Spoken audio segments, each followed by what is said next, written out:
Salut à tous, alors aujourd'hui on s'attaque à un chapitre fondamental du programme de première, la dynamique interne de la Terre. Et on va s'intéresser à un phénomène absolument incroyable, la naissance des océans. On va voir comment, sous nos pieds, la Terre est littéralement en train de se déchirer. Alors accroche-toi, ça va être passionnant. Regarde-moi cette image, elle est juste dingue, non ? Ce n'est pas un montage, c'est bien réel. On est en Islande et ce plongeur, il est en train de nager dans la faille de Silfra. Et ce qui est fou, c'est qu'il se trouve pile entre deux continents. À sa gauche, la plaque nord-américaine, et à sa droite, la plaque eurasienne. En fait, ce qu'on voit là, c'est un morceau de la dorsale médio-atlantique, une chaîne de montagnes sous-marines gigantesque qui, exceptionnellement, sort de l'eau. On voit en direct la Terre s'écarter. Du coup, cette observation spectaculaire, elle nous amène directement à la question scientifique qui va nous occuper. Comment, très concrètement, est-ce que cette nouvelle croûte, cette nouvelle lithosphère océanique, est fabriquée? Et puis, une fois qu'elle est créée, qu'est-ce qu'elle devient au fil des millions d'années en s'éloignant de là où elle est née? Pour répondre à tout ça, voilà notre plan de match. D'abord, on va voir comment la Terre se déchire. Ensuite, on va chercher le moteur de tout ça, la fusion du manteau. Après, on verrait qu'il n'y a pas une, mais deux sortes de dorsales. Puis, on suivra le vieillissement de la lithosphère. Et on finira, bien sûr, par un bilan complet, spécial bac. Allez, on y va. Ok, le point de départ, le concept de base, c'est la tectonique des plaques. Tu sais, la surface de la Terre, c'est comme un puzzle géant, fait de plaques rigides, les plaques lithosphériques. Et au niveau de ce qu'on appelle les zones de divergence, ou les dorsales océaniques, eh bien ces plaques s'écartent l'une de l'autre. C'est ce mouvement d'expansion qui va créer un espace et permettre de fabriquer de la nouvelle lithosphère. D'accord, les plaques s'écartent, ça laisse un vide. Pour combler ce vide, il faut de la roche neuve, donc il faut du magma. Mais là, il y a un problème. Le manteau qui est juste sous la lithosphère, il est solide.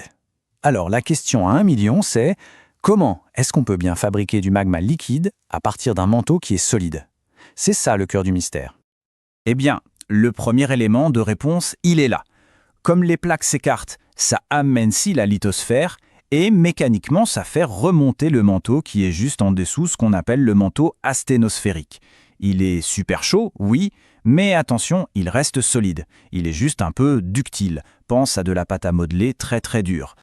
Alors là, on regarde un document essentiel. Le diagramme pression-température de la péridotite, la roche du manteau. Suivons le trajet d'un bout de manteau qui remonte. Il suit la flèche orange. Qu'est-ce qu'on remarque? En remontant, sa température, elle ne bouge presque pas. Par contre, la pression, elle chute énormément. Et regarde bien, en chutant, il va croiser cette ligne, le solidus. C'est la frontière à partir de laquelle la roche commence à fondre. Le truc contre-intuitif, c'est que la roche fonde non pas parce qu'elle se réchauffe, mais parce que la pression sur elle diminue.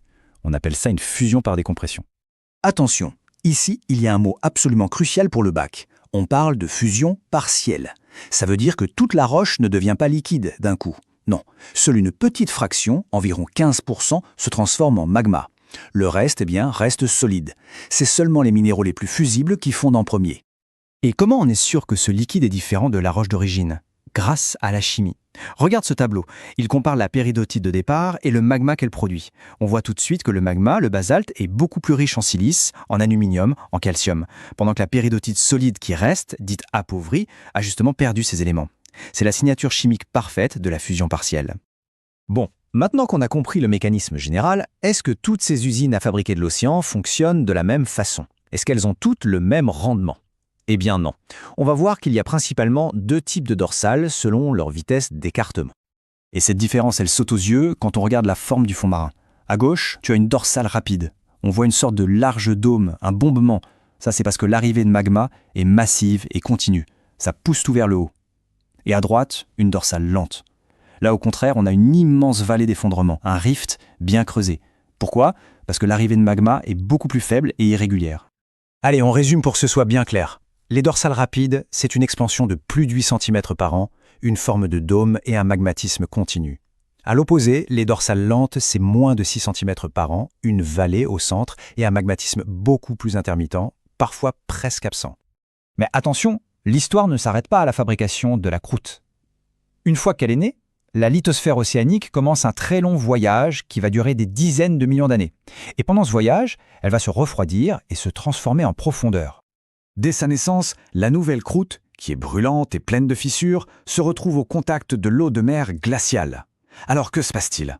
L'eau froide s'infiltre dans les fractures, elle est chauffée à plus de 350 degrés au contact des roches chaudes, elle se charge en éléments chimiques, Et puis, pchit, elle ressort violemment au fond de l'océan. C'est ça qui forme ces fameux fumeurs noirs.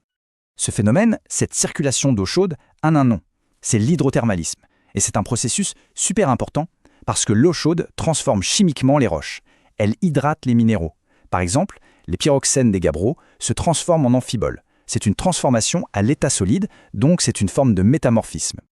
En s'éloignant de son lieu de naissance, la lithosphère continue de perdre sa chaleur. Et ce refroidissement a une conséquence énorme.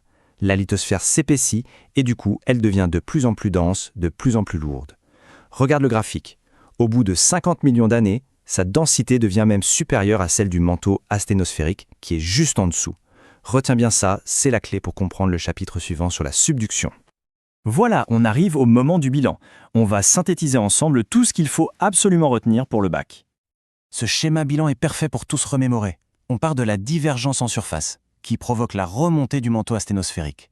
Cette remontée entraîne une baisse de pression et donc la fusion partielle. Le magma basaltique qui est produit remonte.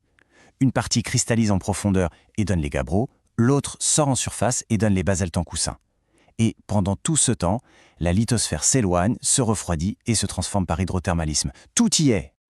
Donc voilà les notions et le vocabulaire que tu dois maîtriser sur le bout des doigts. Remontée de la sténosphère, fusion partielle par décompression, magmatisme basaltique, expansion océanique, hydrothermalisme et métamorphisme, et enfin le refroidissement et l'épaississement de la lithosphère. Le plus important, c'est de comprendre l'enchaînement logique entre toutes ces étapes. C'est ça la clé. Et pour terminer, je te laisse avec une question qui ouvre la porte à la suite du programme. On vient de voir que les dorsales fabriquent en permanence de la nouvelle croûte. Alors, pourquoi la Terre ne gonfle pas comme un ballon ? C'est tout simplement parce que ce qui est créé d'un côté est détruit de l'autre. Mais ça, c'est l'histoire passionnante des zones de convergence.